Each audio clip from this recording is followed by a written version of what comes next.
So hello everyone, it is 1:03. Welcome.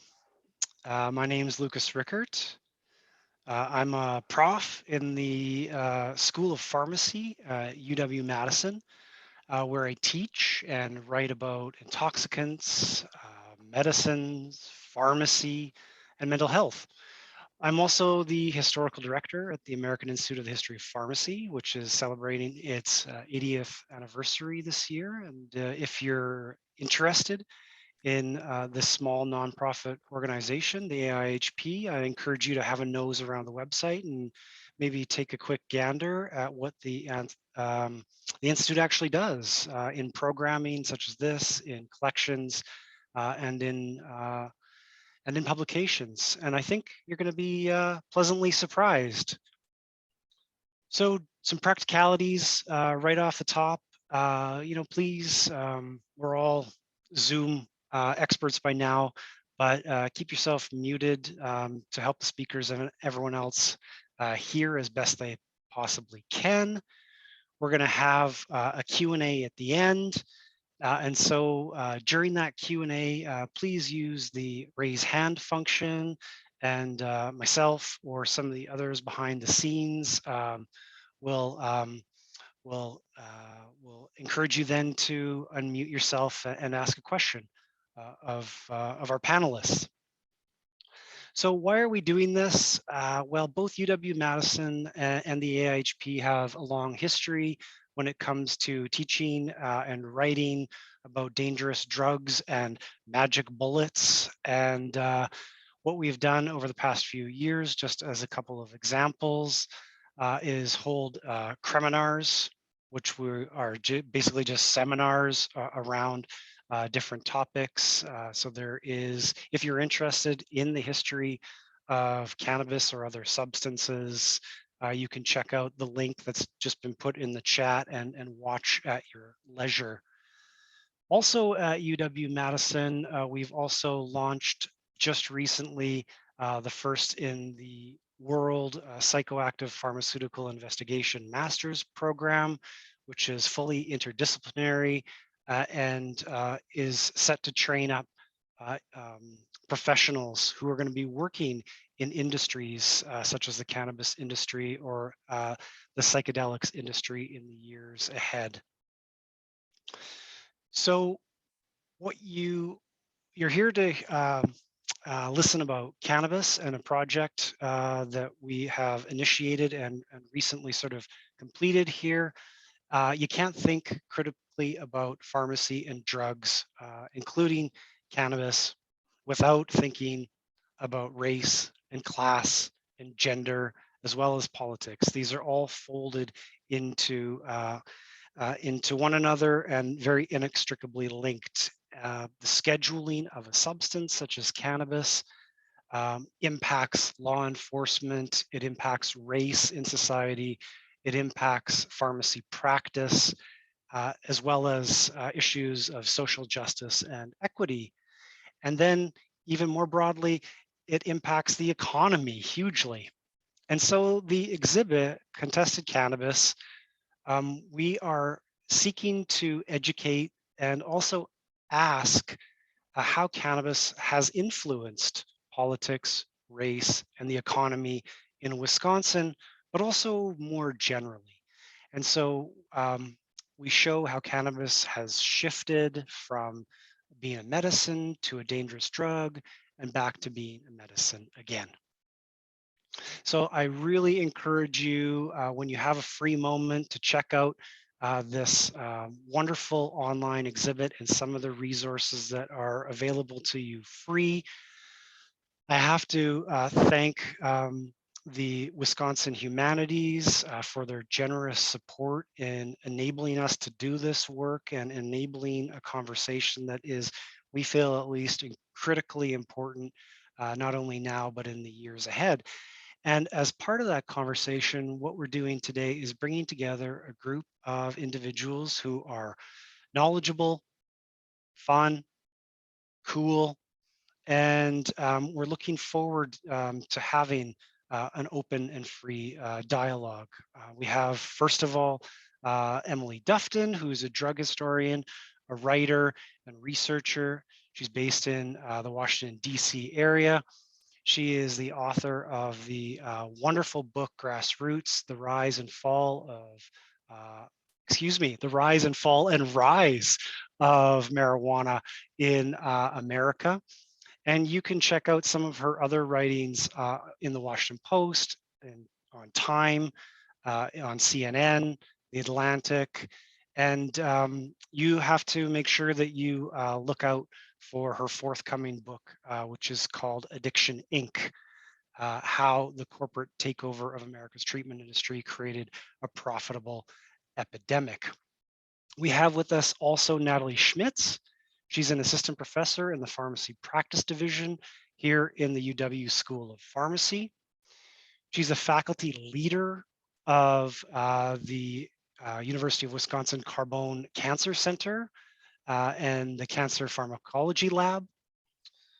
Prior to joining UW, Natalie Schmitz earned her Master of Public Administration and PharmD at Drake University, and then she pursued her PhD in experimental and clinical pharmacology at the University of Minnesota, while also working as a medical cannabis pharmacist. I'll just say lastly about Natalie Schmitz, she's one of the teaching faculty in the new master's program in psychoactive pharmaceutical investigation. Last but not least, we have with us Gabe Carter. Gabe is a PhD student in the Department of English here at UW.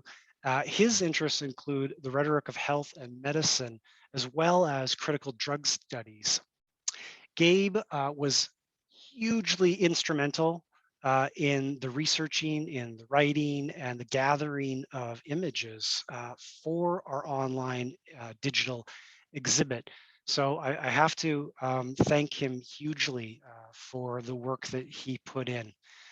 So the structure for what's going to happen over the next period of time is these three people are going to share their fantastic ideas with us in alphabetical order, meaning Gabe Carter is up first. Then I'm going to have a bit of a conversation with these wonderful speakers, and then the floor is going to be opened up to you. And so you'll have a chance to ask questions about the exhibit, about our speaker's work, or anything else related to cannabis that you feel is of import. So Gabe, please, let me turn it over to you to share some thoughts first. Thanks, Luke. Appreciate the introduction. As Luke mentioned, I am a graduate student here, and my interests tend to focus a lot on drug regulation, drug laws, and the arguments that are made for or against regulation of a variety of substances. For me, what brought me into this project generally was that fascination and the fact that I'd recently moved to Wisconsin from my home state, which is Washington State, which legalized cannabis back in 2012. So for me, growing up in an area where cannabis had been legalized when I was actually in high school, just to date myself a little bit, we debated the arguments for or against cannabis laws in Washington while that was going on in my civics class in high school. Years later, I would live in the Netherlands and view a very different regulatory regime for cannabis and a variety of other drugs, which just continued to pique my interest. So when Luke asked me to come on and do this research, I was really interested in Wisconsin's history, particularly because it's taken such a different approach than states that are neighboring it currently. Very interested to move into Madison, which has Ordinance 2320, which decriminalizes cannabis, yet much of the state is not. So what brought me here and what I was bringing to the table was generally just a lot of interest in the arguments for and against, and the ways in which we are conceptualizing cannabis users, and the ways in which we regulate it within society. So when I started to get into all the materials and I started to look through the archives, both in the American Institute for History of Pharmacy archive, the Kremer reference files, as well as Wisconsin Historical Society, I became really, really fascinated at how these arguments continued to reoccur over time. So the original 1930s reefer madness that happened because of largely Harry Anslinger and the work that he was doing at that time reoccurs later on in the century and is reoccurring again even now as we have arguments about cannabis. I became fascinated by that and spent a lot of time looking at it. So I just wanted to highlight a few parts of this exhibit that have to do with those arguments that we've had about cannabis in Wisconsin. One piece that I really want to linger on for a while is on the decriminalization tab for the exhibit. There is the 1969 Assembly Bill 1023. This was put out by Lloyd Barbie, who was a civil rights activist, a lawyer, a representative from Milwaukee, worked for the NAACP for quite a period of time as well. And in 1969, he proposed this bill to the Assembly. This bill specifically works to decriminalize cannabis from the current regime that was in place at that time. Two things that I find particularly interesting about this piece of legislation is one, it failed incredibly. Barbie was the only person to vote in favor of this. The other aspect is that it was done actually quite a few years before decriminalization movements really started to take off in the 70s. And I'm sure Emily Dufton can touch on this because her book was a great resource for me as I was thinking about this. But a lot of the decriminalization movements picked up on the 1972 report that was commissioned by Nixon and then later ignored in a lot of ways. But this bill came prior to that. Lloyd Barbie was already thinking about decriminalization in the late 60s and what it does within Wisconsin specifically.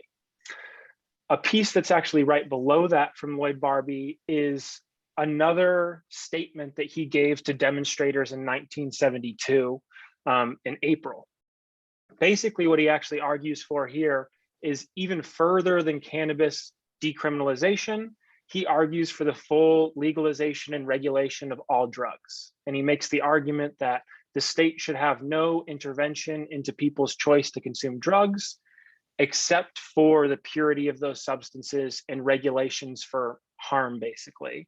So early on in Wisconsin, there's evidence of decriminalization movements and some more radical arguments being made that failed early on, and then later in the 70s, a few more decriminalization movements tried to pick up statewide. What ended up happening is a lot of specific cities and municipalities, counties started to decriminalize rather than statewide efforts. Lloyd Barbie was one of my favorite finds in this archive, and there was one piece of his work that didn't quite make it in. And this was the second thing I wanted to touch on. I spent a lot of time looking through old film archives of celluloid reels, and there was an interview with Lloyd Barbie actually making this exact argument for decriminalization and eventually legalization and regulation of drugs. It's about a 3-minute clip of him making this argument to a public group. And alongside that reel was an image, about 90 seconds, of the first marijuana harvest festival that took place in Madison back in, I believe it was 1971. So it was really cool to actually be situated in that time and place and get to see Lloyd Barbie making these arguments, get to see what was going on at the Harvest Festival at that time. And we were able to get some actual original footage from the Harvest Festival on the digital exhibit. So you'll be able to see that on the decriminalization tab as well. Now, the final thing that I wanted to touch on was just under the education and propaganda tab.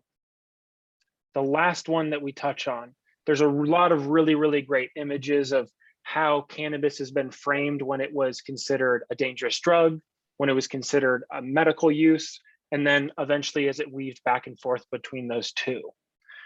One that really piqued my interest were these two coloring books that were put out by the DEA in the late 1970s.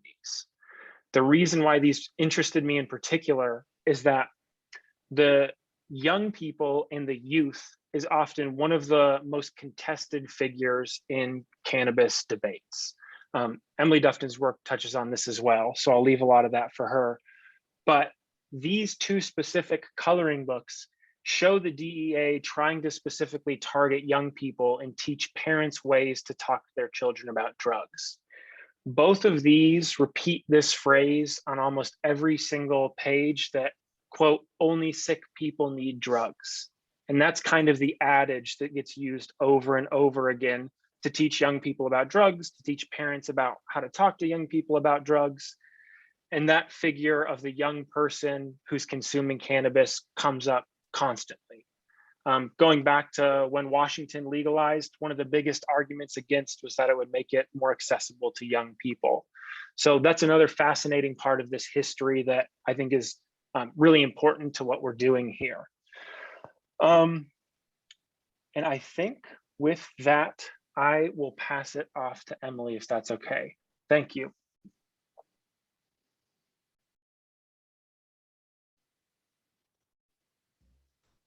Okay, awesome. Hello.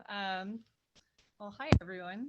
I'm really sorry I have to wear these blue light glasses. I realize you can't really see my face, but I can't look at my computer otherwise, so apologies for that. I'm really excited to be here. Thanks so much for the introduction, Luke, and thanks for hosting this event.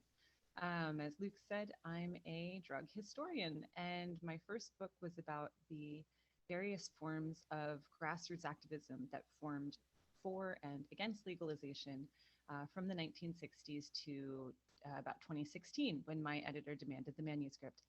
It's actually almost exactly the fourth birthday of when Grassroots came out, which was on December 5th, 2017. So happy birthday to my firstborn book. It's been a journey, and thank you very much for having me here today. So what's funny is that as soon as Luke invited me to join this roundtable, I immediately remembered that I had written like one thing in Grassroots about Wisconsin. Wisconsin really didn't play much of a role in my research. Most of the activism I wrote about took place in areas that probably won't come as a surprise to you, right?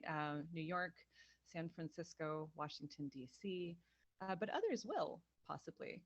For example, the very potent anti-marijuana parent movement that formed in the 1970s actually formed in Atlanta, Georgia. Still, I distinctly remembered writing something about a drug group and student activism in Wisconsin. And lo and behold, there it was on page 32, among a list of student groups advocating liberalized drug laws, was STASH at Beloit College in Rock County. STASH stood for the Students, capital S, capital T, Student Association for the Study of Hallucinogens. And I only mentioned STASH once in the book, but because of this roundtable, I've had the opportunity to look into it a little bit more closely. And it's this really interesting group that I think tells us quite a bit about the remarkable roles Wisconsin schools and Wisconsinites have played in larger conversations about drug use.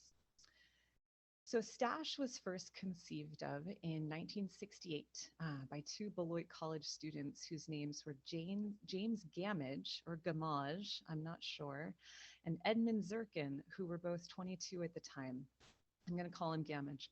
Gamage was doing extensive research for the American Medical Association Library in Chicago. And he was really amazed to see the amount of drug literature that the AMA had there. It was material that he did not know existed, and it talked about drugs in non-judgmental ways, about their science, their uses, their effects, their possible benefits, and their possible damages. He became very frustrated that all of this medical information was just sitting in the AMA's library going unread when rates of drug use were rising nationwide. So he began talking to Zirkin, his buddy back at Beloit, about getting this information and then disseminating it amongst the public. They began collecting information about drugs, really about everything from cannabis to PCP to illicit drugs like alcohol and caffeine, to be able to make this information available, right? So they could better inform their fellow students and the wider public about the use and potential dangers and effects of these drugs. Zirkin told the UPI that the name for the organization, quote, found us, We started with this word stash, which was, street argot for a cache of drugs.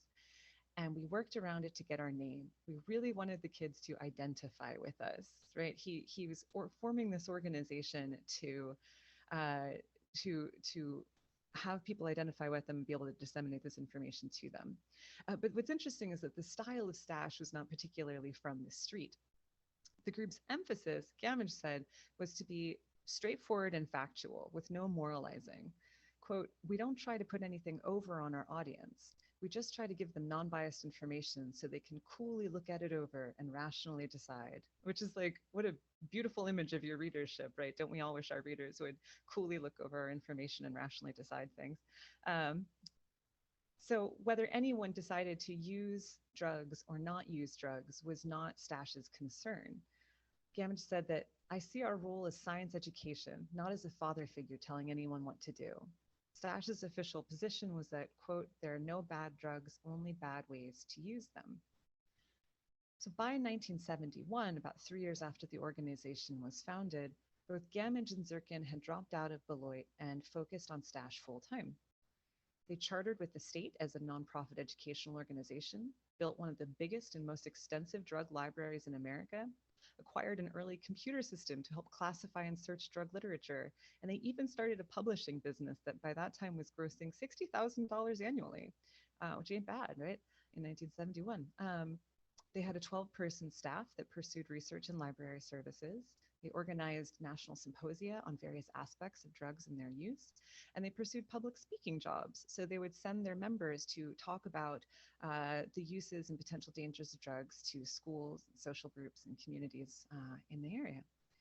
They had more than 30 professional consultants for their work, including Alexander Shulgin, theologian Huston Smith, the philosopher Alan Watts, and the founder of the Haight-Ashbury Free Clinic, Dr. David E. Smith. Stash published bulletins on drugs and their effects, bibliographies of drug materials, symposium proceedings, directories of drug information groups, and a bi-monthly journal called Fantastica, a multidisciplinary forum on psychoactive agents. Their own collection of drug-related published material was so vast at more than 10,000 volumes that the Wisconsin Library Bulletin declared in 1970 that it was the second most complete collection in America after the Fitzhugh Ludlow Library in San Francisco. And connecting Stash to the larger topic of this roundtable, their first bibliography was a 250-page behemoth called A Comprehensive Guide to the English Literature on Cannabis, which they released in 1969. Interestingly, however, in 1971, Zirkin told the Madison Capital Times that Stash did not urge cannabis legalization. It would just be packaged by Madison Avenue, mentholated and marketed like everything else, he said. Stash hit its stride in the early 1970s when it gained national fame and notoriety for the even-handed way it presented its information. But like most organizations that didn't outright demonize drugs, they began losing public support as the do it now 1970s transformed into the just say no 1980s. Stash was still functional in the late 1970s, but it slowly began degrading and no longer exists anymore. But the group's archives are housed at Beloit College, and if anyone is interested in doing an awesome research paper on the history of drugs in Wisconsin, uncovering the history of Stash would be a great way to start. So Beloit obviously wasn't the only college involved in grassroots activism in Wisconsin, and its disinterest in legalization wasn't necessarily the norm. The University of Wisconsin at Madison had a vibrant and vocal body of individuals who, by 1971, when Stash was focused on publishing even-handed guides to drug use, could be found doing something a bit more active. That year, students and others there in Madison began an annual tradition of marching to the state capitol while smoking pot, chanting slogans, and demanding, among other things, free legal weed. Does the Harvest Festival still happen in Madison? I'm actually not sure. I'm assuming the pandemic might have put a damper on it too. Yes, awesome. Thanks, Gabriel Carter. So I'm ashamed to say that I've never been, but obviously it is one of the longest running and most consistent forms of pro-legalization activism in American history. So way to go, Madison. It got its start almost exactly 50 years ago, 50 years and 3 or so months, on September 25th, 1971. That was a Saturday, and that day approximately 1,500 people gathered at Brittingham Park, smoked some pot, and then marched a mile up Madison's Main Street to Capitol Square to protest on its many steps. You can see the poster from the first march there on the right around the circle there. Now, the protest was nominally to advocate for legalization, a focus that would dominate most of the marches in the years to come. But the real focus of this first protest was to denounce the arrest and incarceration of the pro-pot activist Dana Beal, who is an East Coast member of the Yippies who had been organizing smoke-ins in New York City since 1967. In July of 1971, he was arrested in Madison for drug possession and distribution. According to the Madison Kaleidoscope, which was a super awesome underground newspaper, it was published in the late 60s and early 70s, which covered the event, obviously, because that would be their bread and butter. Quote, "It was a beautiful crowd of fearless outlaws. Everybody got wrecked. The Yippies gave away pounds of the best foreign and domestic crops. Many brothers and sisters brought their own, and WORM, which is an acronym for Wild-Eyed Revolutionary Movement, supplied dozens of munchy brownies laced with the dreaded killer weed." On the granite steps of the state capitol, the main event was the reading of the group's demands, which were based on demands that had been drafted and revised since the Yippies first organized in 1967. And these demands are particularly interesting because while they begin with and center on cannabis legalization, they also expand to cover other topics, including mass incarceration and, of course, since it's 1971, the Vietnam War. The demands were, in the order they were read, 1, the repeal of all laws against marijuana and psychedelics. 2, a guaranteed weekly stash of 1 ounce of grass for every man, woman, and child in America who digs getting high. 3, immediate release of all political, cultural prisoners, all poor people, blacks, freaks, and third world people locked up by racist, prejudiced legal systems controlled by the rich.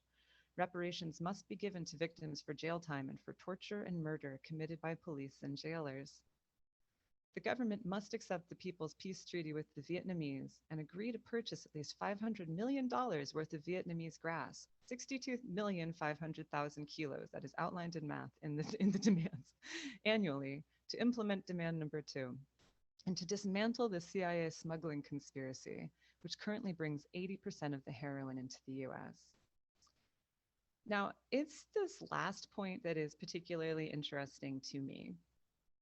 One of the big emphases of the Harvest Festival was not only to support cannabis use, but also to denounce the use of another drug, a harder one, and the one other substance that most dominated drug policy discussions at this time, which was heroin.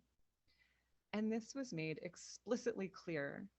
A writer in the Kaleidoscope literally called the event, and you can see the name at the bottom of the poster down there, the Dana Beal Memorial, whoops, Dana is alive and on the wagon in Dane County Jail, Anti-Heroin March. When speakers weren't calling for legalization, they were denouncing heroin, arguing that dope was death, and that Nixon's refusal to leave Vietnam was making things worse, both for heroin addicts in the United States, as well as the growing number of addicts among service members in Southeast Asia.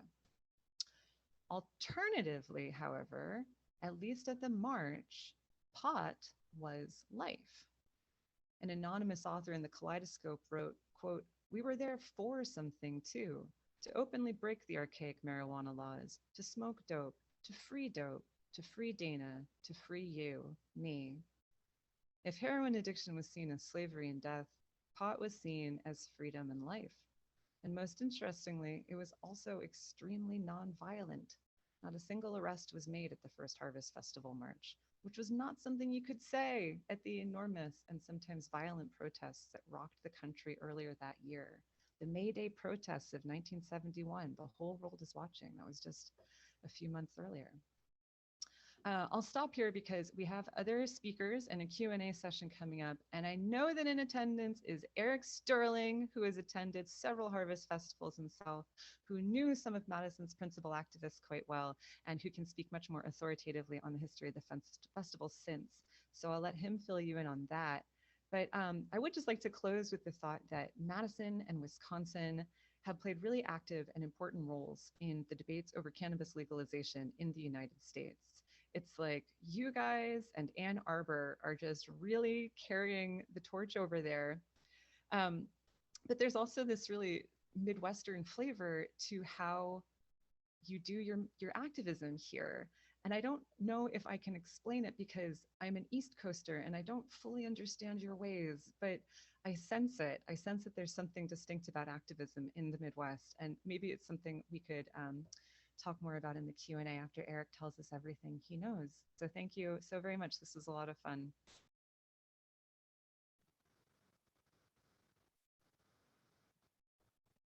All right, I think I'm up next. My name's Natalie. Thank you, Luke, for the kind introduction and for inviting me. I learned so much from all of you, being that history is not my my background. Can everyone see? Let's see. I probably want to switch these. Can everyone see my slides? Okay. It was better before though, Natalie. Oh, okay. All right, so now you have the slides and not the presenter view? We see presenter view. Oh, okay. No, not presenter view. We see the slides. Fine. Excuse me. Perfect. So my background, as Luke mentioned, is a little bit more clinical and research based. So like I said, thank you so much for including me. It's fascinating to hear all of the rich history that cannabinoids have. I became interested and involved in cannabinoids in 2015. So my experience in this field is quite young compared to some others. But like Luke said, I was a medical cannabis pharmacist and there really learned that there's so many gaps in research when we're trying to rely on evidence-based medicine. Yet there's a lot of anecdotal support for using cannabinoids for different therapeutic indications. So I just wanted to review more generally some of the evidence for the use of cannabinoids. This is from a large review article from the National Science Foundation, who brought together a number of different experts to form a committee and evaluate cannabinoid efficacy on a number of different conditions. And this is a great resource, although a bit outdated, being the research field is evolving so rapidly, but it does give a really good review of the state of the evidence. So here you can see the plus signs indicate that there is a strong amount of evidence based on the number of plus signs, and then any questionable or negative signs may indicate that there's not enough evidence or there may be negative evidence for that. So here we have THC, which is the major intoxicating or psychoactive component, and CBD molecules, although there are over 120 different molecules in the cannabis plant, just trying to simplify based on what research we have. And really for THC right now, there's the most evidence using THC for pain, spasticity, and appetite stimulation. And then there's the most evidence for CBD looking at seizures. However, cannabinoids have a number of proposed pharmacologic effects, and the evidence for each of these effects, it really varies. But specifically for some of the research we're doing at the University of Wisconsin, specifically in my lab, focuses on these pharmacologic effects, particularly for pain and for neurologic conditions. So it being a neuroprotectant and having anti-inflammatory properties is important. And then for my research program, I'm really looking at of using cannabinoids for neurologic complications, especially for patients with cancer, but for some other diseases as well. So some of my projects are looking at the pharmacokinetics, so how the drug is absorbed, distributed, and eliminated within the human body. And we're going to compare topical to oral CBD because for topical, within the dispensary settings and maybe even recreation settings, people are saying, well, it's not absorbed into the bloodstream, so you don't have to worry about driving or drug interactions or anything like that. But there really isn't the research to either support or refute that statement. So this research is looking to answer that question, and then the next steps would be looking to use topical CBD for different localized pain applications, especially peripheral neuropathy. Another study is using CBD and its effect, evaluating its effect on sleep, particularly in patients with REM sleep behavior disorder. And people with this disorder, they act out their nightmares, which can be disruptive to their bed partner, but even more alarming, these patients go on to develop. Everyone's still here? Okay, I'm getting some messages on my computer about my audio. We hear you, Natalie. Thanks, Luke. And then the 85% of those patients go on to develop Parkinson's disease. So the greater idea of this study is, long-term, can we affect the onset of Parkinson's disease with using CBD? The third study in our program right now is looking at CBD for a symptom cluster in patients with cancer. And this symptom cluster is pain, fatigue, and sleep disturbances. And based on a lot of the different potential pharmacologic effects of CBD, there's reason to expect that we can alter this symptom cluster and improve patients' quality of life for patients with cancer. And then our last study is using Minnesota's cannabis database registry. So Minnesota is one of the states that has medical cannabis, and it's a very highly regulated medical cannabis program. Although these medical cannabis programs vary widely throughout the state, Minnesota's has a high level of scrutiny on the dispensary level. So you're confident in the milligrams of product that you're getting. They also track symptoms over time before each product is received, and track what products are received, the day's supply, route of administration, and more. So there's a really rich database, and we're going to be looking into this database to see, for patients with cancer that are using cannabis, are they seeing symptom improvement? And if they are, what product is most correlated with that improvement? And the idea is this may help us identify certain combinations of cannabinoids or doses to move forward into clinical trials. Another component of our research is to evaluate provider knowledge and understanding. There have been a couple surveys for pharmacists throughout the US, and we did a survey specifically for Wisconsin pharmacists. And this is really key to have our pharmacists well educated on cannabinoids, because they are one of the most easily accessible healthcare providers for patients that have questions. And we found that really a good amount of pharmacists, particularly within the United States, over 90% of pharmacists, and just over 50%, or about 50% consult on whether it be CBD or cannabis. In Wisconsin, it does appear to be a little bit lower for pharmacist consulting, but that may be due to a lack of knowledge, which is seen across the board.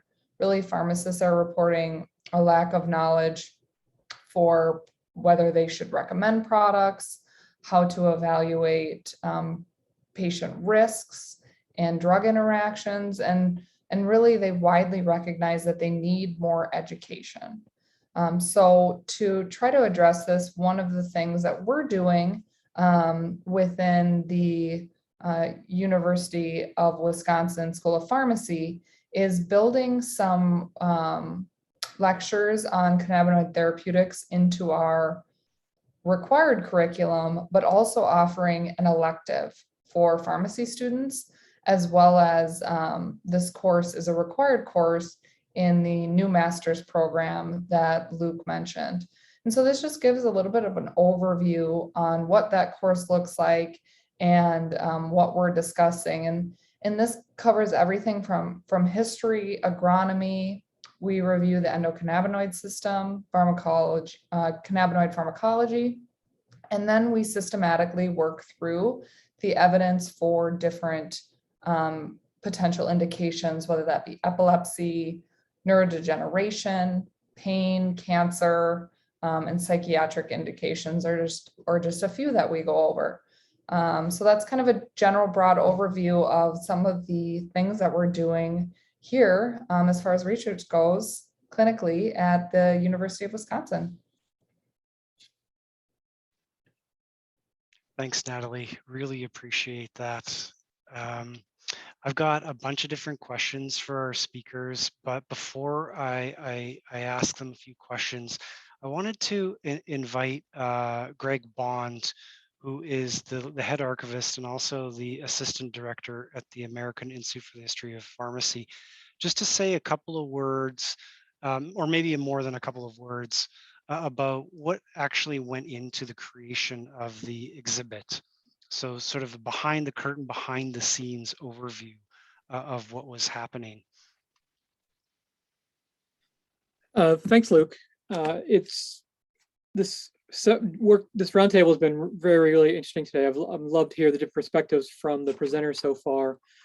They've really, I think, established the importance of understanding this history and getting a better grasp of where we were, how we got where we are, and where we might be going in the future. It was very interesting and fun to put together this exhibit and work on this project that, as we like to mention, was funded in part by Wisconsin Humanities to develop these types of interactive programs to help use our resources and to use history to educate the public in these important public policy debates. But it's really fun working on this project. As we mentioned this at the top, Gabe Carr did a great job of yeoman's work. The bulk of the research, the bulk of the identification of objects was done by Gabe, trying to figure out how to tell this story, Wisconsin specific, but also as it spreads out across the country and across the world.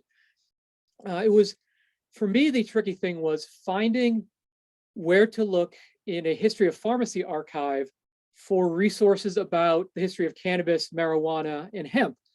Because as Gabe mentioned, the Carbone reference files right across the hall is AIHP's major on-site archive and historical collection. But it's always been oriented and built and collected in the guise of pharmacy. And as we know, cannabis and marijuana have gone in and out of being legal medicines, being illegal drugs, being useful, being unuseful, being a Schedule I narcotic. So there's not really an illegal drug section of the KRF. It's built around a scientific, medicinal, pharmaceutical organization. So the first question was, we know we have stuff, where are we gonna find it, how are we gonna find it? We did find some great stuff in what we call our Materia Medica section, which is just different drugs by name. There's some great correspondence that Gabe uses in the exhibit to Edward Kremers from Eli Lilly in the World War I era, talking about they want to study American cannabis, so they're asking Kremers, can we get some of this cannabis? And UW School of Pharmacy did not have enough to share with them at the time, but it was one part of the collection that had useful material. We also, I'm glad that Gabe talked about those coloring books, because as you might imagine, the regulation legislation part of the KRF talking about that has materials related to how drugs have been regulated over the years has to deal with illegal drugs as opposed to and also legal drugs. And there was, in that DEA section, we found those coloring books, which are just amazing. Look through them if you get a chance, about how only sick people need drugs. And it's just a very condescending 70s type attitude of how to convince children not to use drugs, that we look back at it and I sort of scratch my head. There's one that I love in the coloring book.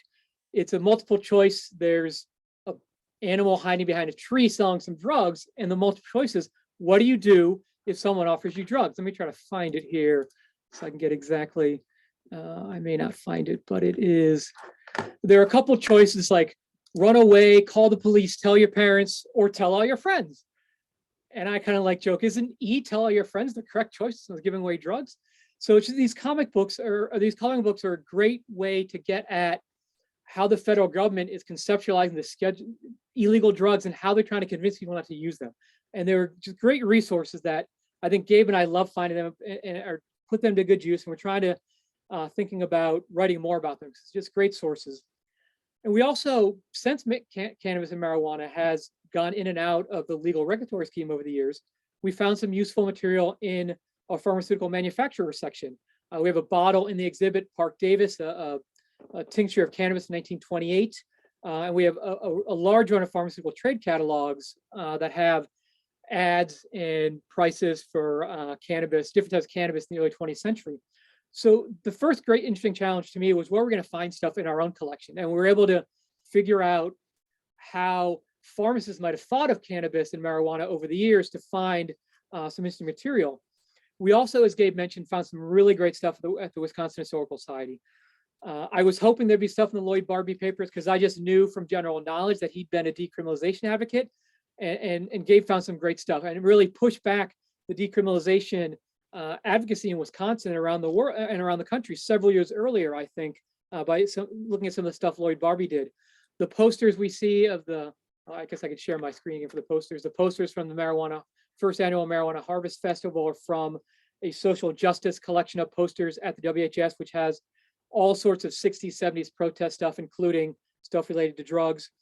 Another interesting collection at WHS is the Robert C. Randall papers, which were actually acquired by AIHP about 20 years ago, but they're a little bigger than we can handle in our archives. So we deposit them at the Wisconsin Historical Society. Robert C. Randall was the first patient in the United States in the 1970s that was allowed to use cannabis as a medicinal product to treat glaucoma, a famous Supreme Court case in the mid-1970s. So his papers were helpful. I wish we could have gotten, speaking of Lloyd Barbie, the video that Gabe talks about. It's in a great collection of just old Madison newsreels. Unfortunately, the newsreels are hundreds and hundreds of yards of tape of many days on one reel, and they only digitize one reel at once, and we didn't have the funds to digitize hours and hours of miscellaneous footage to get the great footage of Lloyd Barbie, unfortunately. Another great collection we didn't get a chance to use, Eric Sterling's gotten some props from the crowd today. Right before the pandemic, he donated to AIHP some of his materials. He had a long career with the Criminal Justice Policy Foundation working on matters about legalization, decriminalization. And he donated some of his papers, but also a really interesting collection of video and audio tapes of people talking about decriminalization and talking about legalization of drugs in the 80s, 90s, early 2000s that we've not yet had a chance to fully inventory or digitize yet. But that's a great collection that we'll be able to use in the future to talk about, to bring the discussion of these great primary source material about decriminalization up through the 80s, 90s, 2000s. So we're really looking forward to diving into that collection. And I guess the last thing I'll say, since I've been rambling on for probably too long now, but if you get an archivist talking about archives and historian talking about history, you know, they might go on for hours. But as a trained historian, I'm used to writing sort of long form history. But over the last couple of years, we put together a bunch of exhibits here at AIHP. I put together some posters for various conferences. And it's interesting thinking about an exhibit. You have to tell history in a different way. How can you use as few words as possible with interesting images to tell the story? Because no one's going to read 15 pages on history, or very few people go to a website and read 15 pages about any history, no matter how interesting it is. So that challenge of trying to combine words with images and video and other stuff to keep people's attention, to tell the history, is a challenge I've really come to enjoy in trying to tell history in a different way. So again, I'll close by again thanking Wisconsin Humanities for making this project and this really interesting roundtable possible. And I hope I've not talked your ear off by talking about these things. No, that's great, Greg. And just want to say thanks for all the time and the effort that you put into really enhancing the digital collections and making them more available to researchers. So all that hard work and thinking, I think, has been wonderfully beneficial to future researchers. So And thanks the for last that. thing I'll say, if I may, Luke, Please. in the, I just put in the chat the URL for the AIHP Digital Library, which houses the cannabis exhibit and a couple other exhibits, but we are slowly digitizing parts of AIHP's collection and making them available on our digital library. So do try to check back every week, every month, see what we've added. We recently added a great, the Frank Pinchak poster collection, which is a great public health education collection from the 50s and 60s. We're going to have some other really cool ephemeral type collection we're going to add soon. So keep the AIHP Digital Library in your mind when you're thinking about these topics historically. So back to you, Luke. Sorry about that. Not at all. Not at all. Can I get Gabe and Natalie and Emily to all sit around this virtual round table? I got a couple of questions for you, and then I think the audience will probably want to put a few questions to you as well. I guess what I was thinking, first of all, was, I mean, we've got a very interdisciplinary group here. We've got a pharmacist, we've got a historian, we've got an English major, Greg, obviously a trained archivist, and many others in the audience here. So we wanted to sort of encourage a chat that crossed boundaries. But this notion of cannabis having a very complicated history is going to obviously impact you and your work in different ways. And it's going to force you to think in different ways.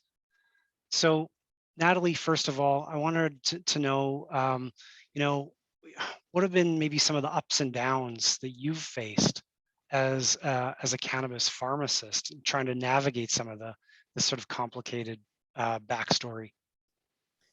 Yeah, that's a great question. And I think even making the decision to become a cannabis pharmacist was complicated because of this history, right? So when I was making that decision, oftentimes healthcare providers have insurance for if they're sued. And it's reasonable to expect that you could be sued for being a cannabis pharmacist if someone gets in a car wreck and they're using the product, they could turn around and sue the provider.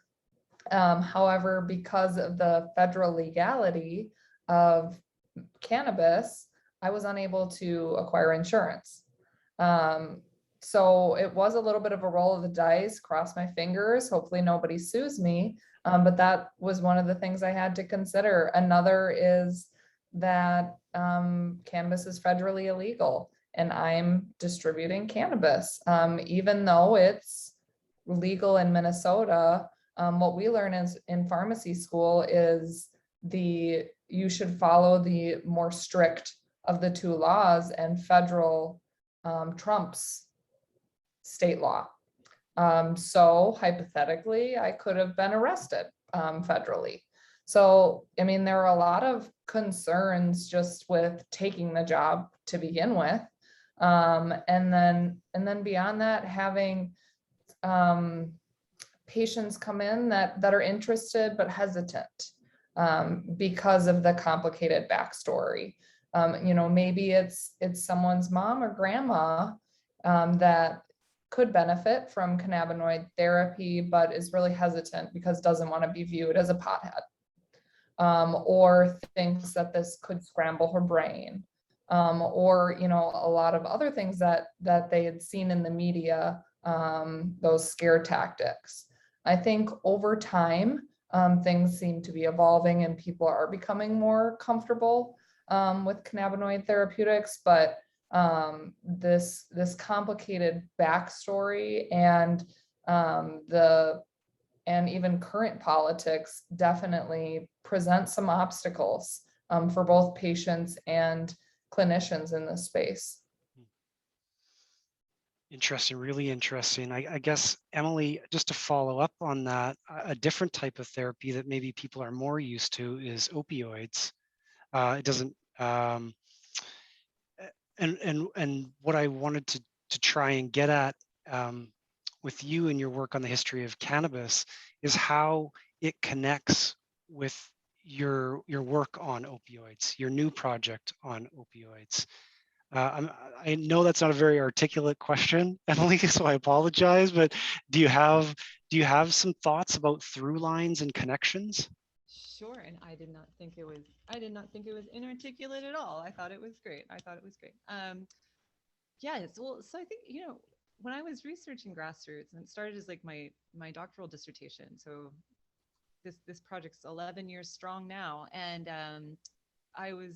it was impossible to find material talking about pot in the 60s and 70s without it also talking about heroin. I mean, these two drugs have such interconnected histories and were so often viewed as synonymous in the public imagination that pot was often contained under the term narcotics, right? Often cocaine was too.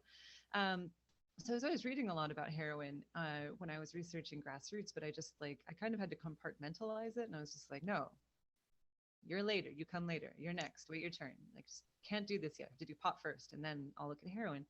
And so I had known a little bit about the early history of it, but what I realized was that the early history of heroin, especially as it kind of coincides with the Vietnam War, essentially birthed our modern medication-assisted treatment paradigm that exists today, where the system of pharmacological opportunities that allow individuals suffering with opioid use disorder to use opioid-based medications to treat their opioid use disorder. And it's a very small segment of the sort of American public health system, but it is by far one of the most profitable. And I was like, wow, where in the world did this come from? And it came from the heroin scare of the 1970s, and specifically 1971, when it was reported that 10 to 15% of all American troops in Vietnam were heroin addicts, and they were going to come home as junkies, and everyone was going to die because, these trained beasts who kill babies at My Lai are going to come back and need a fix, and it's way more expensive in America, and it's way less pure, and they're going to be junkies roaming the streets with rifles, and everyone was terrified. So Nixon started the first national treatment system, which of course has fallen into extreme privatization and disrepair in the 50 years since. So there was a lot of overlap, right? You can kind of there was this jumping off point in these periods that that convalesce all around drug policy, but I wasn't able to think about heroin when I was researching grassroots, and now I'm letting my heroin freak flag fly, and I'm just super obsessed with opiates. But cannabis remains my first love, and cannabis history is just very near and dear to me, and the opportunity to come and research about Wisconsin's role and the crazy stuff that Madison has done and Beloit, it was just so fun, and it was such a joy. So I really appreciate this opportunity. Thank you. So fun. Well, it's lovely having you involved in the conversation. Gabe, I want to turn it over to you for a sec, because you did some of the sort of the down and dirty work. You went into the archives and you got your hands dusty, and you were digging around and helping Greg out in finding some of these documents. What can you say, if anything, about that process? Did you have any sort of anecdotes? Were there rats in the archives? What can you tell us about that process? Yeah, no rats. Let's start there. No rats, but it was an enjoyable experience for me because I grew up, in a community that, I was taught DARE. That was the educational program that I got. I grew up in a community that was very anti-cannabis. So the process of actually going through the historical materials and seeing the ways in which the fears reoccur in different ways from, 1899 to 1930 to 1970 and beyond. These fears continue to reoccur, whether it's in Merck's report in 1902 about, Indian cannabis, which is different than American cannabis at the time, and then how that shows up again in the 1970s and beyond. So I think really what this process of going through the archival materials and seeing actually how people were engaging with cannabis and talking about cannabis, or hemp, because that's a whole history in Wisconsin that's really, really important to what's happening here.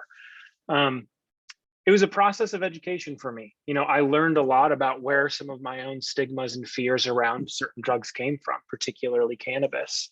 And they can be traced back to some potentially really old myths. One that shows up a lot in the Kremer's archive, actually, was the etymological connection between the word assassin and hashish, which is the concentrated cannabis product used in India. And they just kind of play on this idea that these assassins back in the day would use hashish and then go and kill people. And it shows this very early picture of violence and cannabis being connected to each other way back in the 1910s, basically. So it's just the reoccurrence was what really came out to me in the materials, no matter kind of what decade or period it was in the past 125 years of cannabis regulation.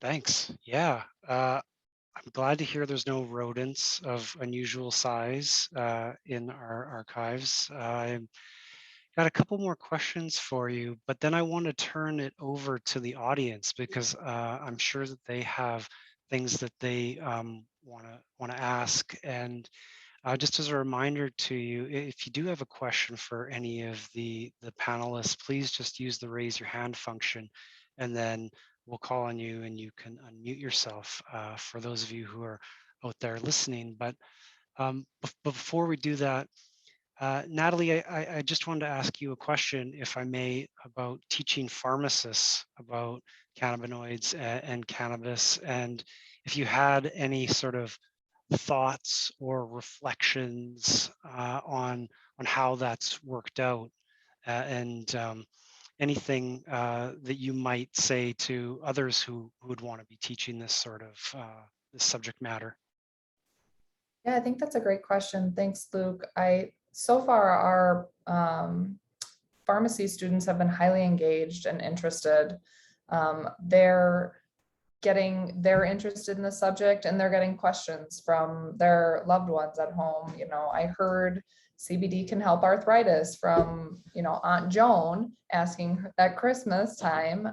So being able to field some of those questions from loved ones and also from their own interests, and they're being exposed to a lot of the things that the public isn't thinking critically about it. I had a question in one of my recent lectures about Delta-8 THC, which is a THC isomer. So they really are interested and engaged. And I think as long as we're thoughtful on educating our up and coming healthcare providers, that could really revolutionize and impact how things will be in the next 5 to 10 years. However, we don't know where the rest of the PharmD curriculum is across the nation. And that's something I'm interested in looking into and evaluating for pharmacists and for other healthcare providers, because we're working on including it in our required curriculum and electives, but right now it isn't required as part of the curriculum as a whole throughout the nation. And that if we really want to change how this is perceived on a clinical level, educating providers is going to be an important component of that. Yeah, I mean, I'll just echo what you said, and all the students that I have taught the history of cannabis have been incredibly thoughtful and incredibly engaged, and so I just add that. To all of you, this will be my last question to the roundtable panelists, is about the present moment. I mean, we've got this long history of cannabis, not only here in Wisconsin, the United States, but in the wider world as well. And some of that is built into our exhibit. And what is it that's unique about this moment, if I can put it that way? What is it that we should sort of unpick or tease out when we think about 2021, slowly moving into 2022? And I guess as a follow-up, what should the public absolutely know about cannabis? And so if any of you can weigh in on that, or you can totally dodge that question, but I thought I would put that to you. Well, it's such a simple question. I mean, geez, that's just so easy. Which we all know. And what's the most important thing? Okay, okay. You like that one, I know. I don't know. I mean, that's a tough one. I would say right now, knowing everything you know about how contested this history has been, and the rhetoric and hyperbole used on both sides, like always keep an eye out for hyperbole on all sides. Use that as leverage when you listen to news about the current situation in like Washington or on Capitol Hill, you know, and kind of, I think you can see right now that the reasons behind interests in legalization or criminalization are always oftentimes more than what is actually being said.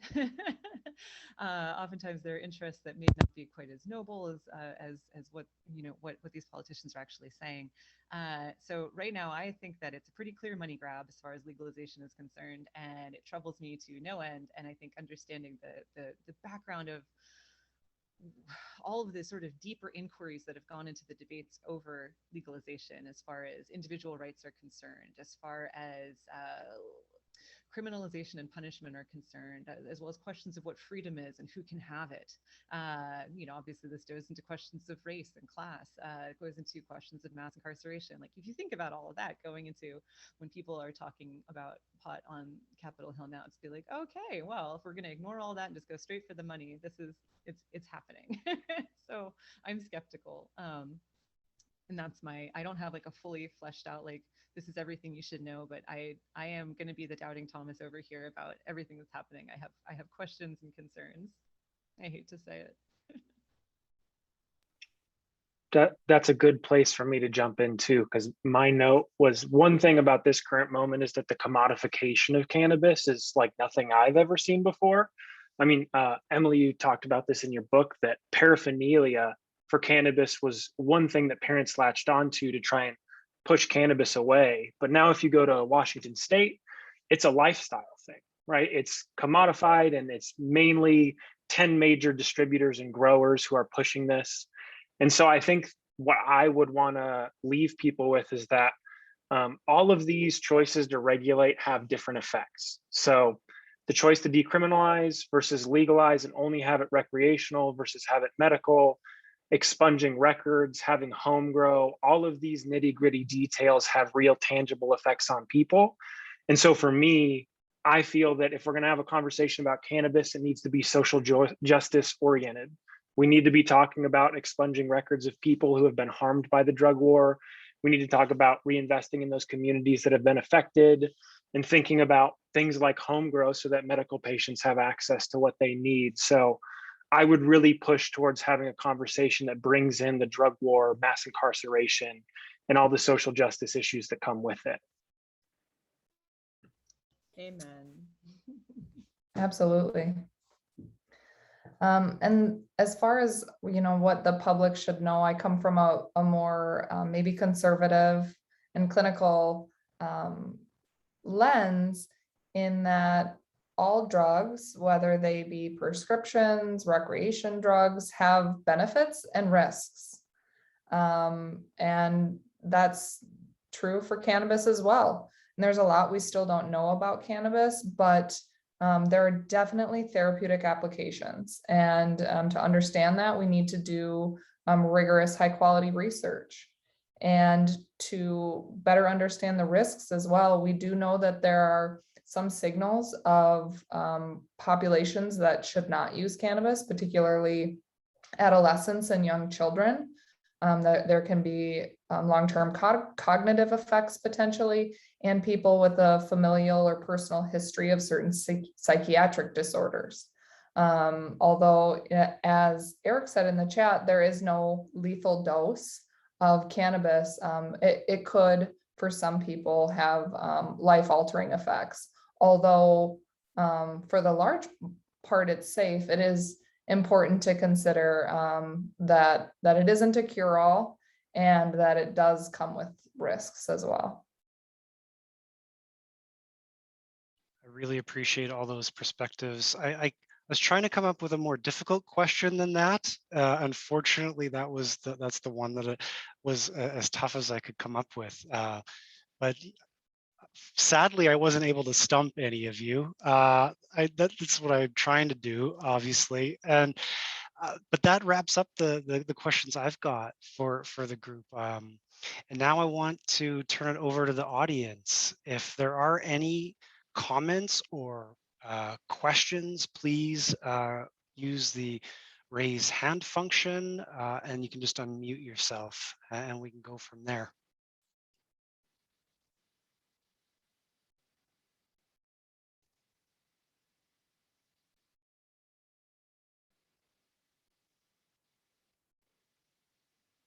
People are gathering their thoughts.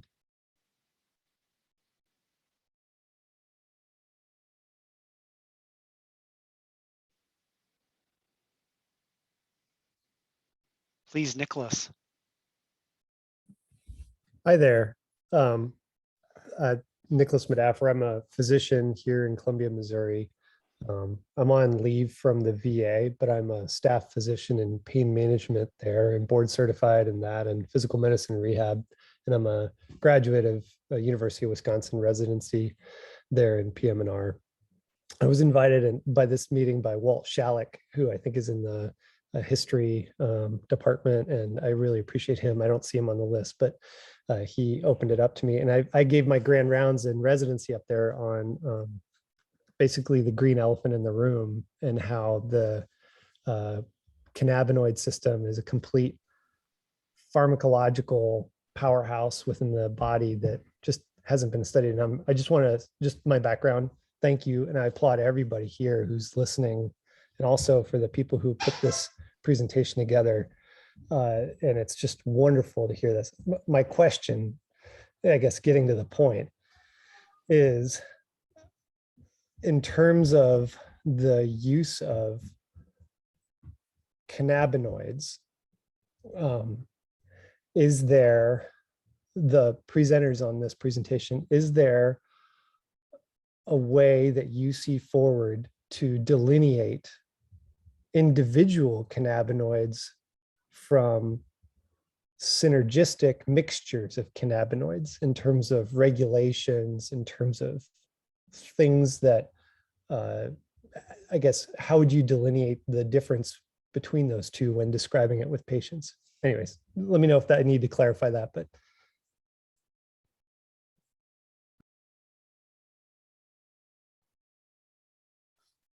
I can and take a stab at it as far as how to discuss it with patients. I think particularly from looking at commercially available or recreational cannabinoids, educating patients on what does an isolate product mean, what does a broad spectrum product mean, and a completely inclusive product.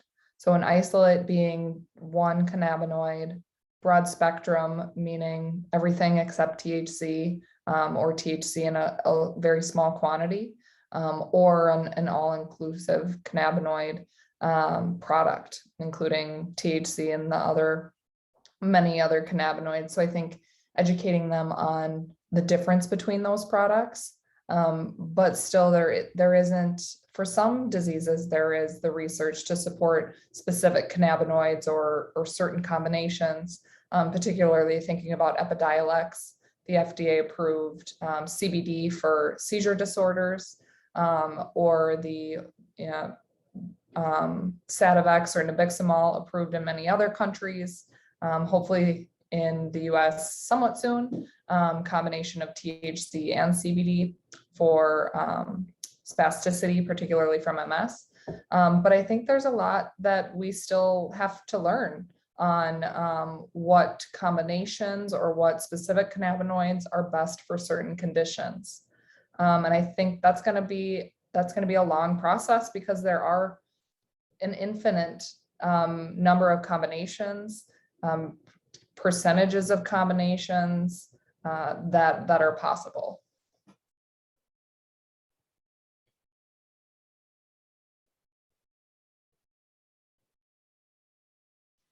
Please, Cora.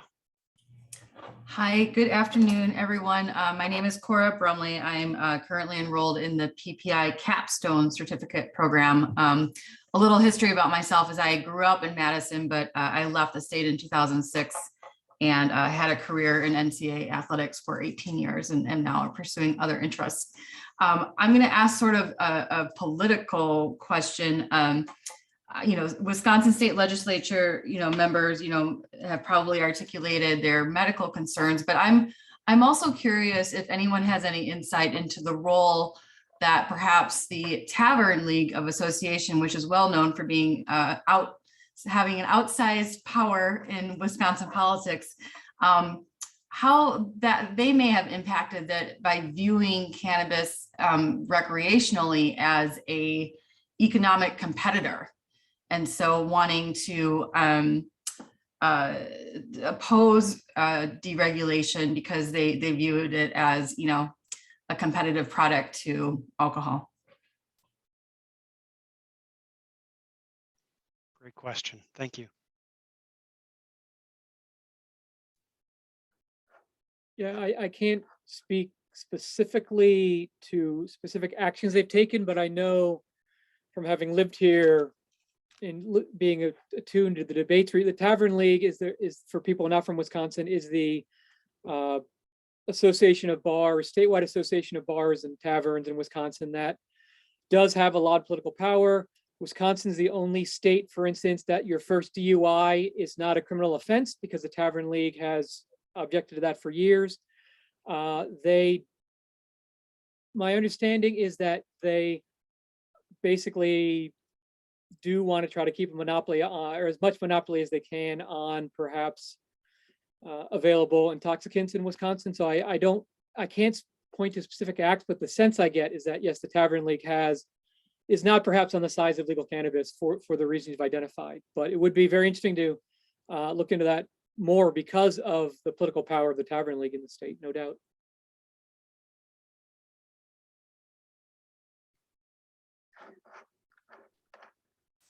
And Greg, I just put in the chat a question whether or not there are Tavern League documents available in the Institute. Not that I've seen. I can see why there might be some, but I've never seen it. It seems a bit of a stretch, unfortunately. But yep. They are important in Wisconsin politics, no doubt about that. Mm-hmm. Yeah, thanks for that provocative question, Cora. I mean, in other jurisdictions and from my native country in Canada, for example, you saw beer magnates actively opposing cannabis legalization in the 1960s and 1970s. So that includes the Molson and the Labatt families. So I don't think it's too much of an intellectual stretch to suggest here at the state level it'd be sort of similar dynamics at play. Yeah, I was just going to add on to, that point in the earlier one that I made, depending on what rules and regulations we put around cannabis, it can open the doors for, big tobacco and big alcohol to come in and just move into the cannabis space too. So I think that's another thing to be aware of. There's resistance against legalization of cannabis for those reasons, but there also are companies like Marlboro's and Philip Morris trying to get space in the cannabis industry in one way or another. So it's something to be aware of. It's a great question that I don't have a perfect answer to.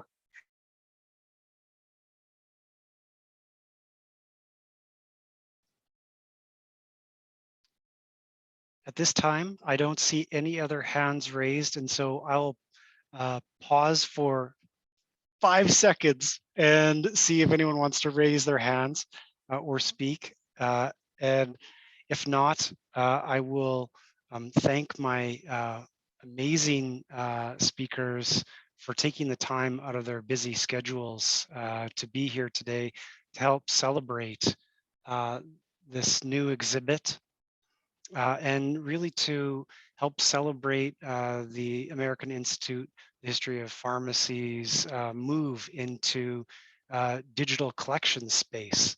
So this is I think an important moment for us as we have these exhibits, and it's also important to recognize the impact that cannabis as a medicine and as an intoxicant has on wider American society. And so I will just say thank you to everyone involved. Appreciate it. I look forward to seeing you at the next webinar.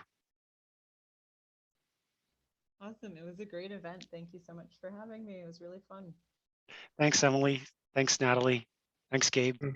Thank you. Greg, great job.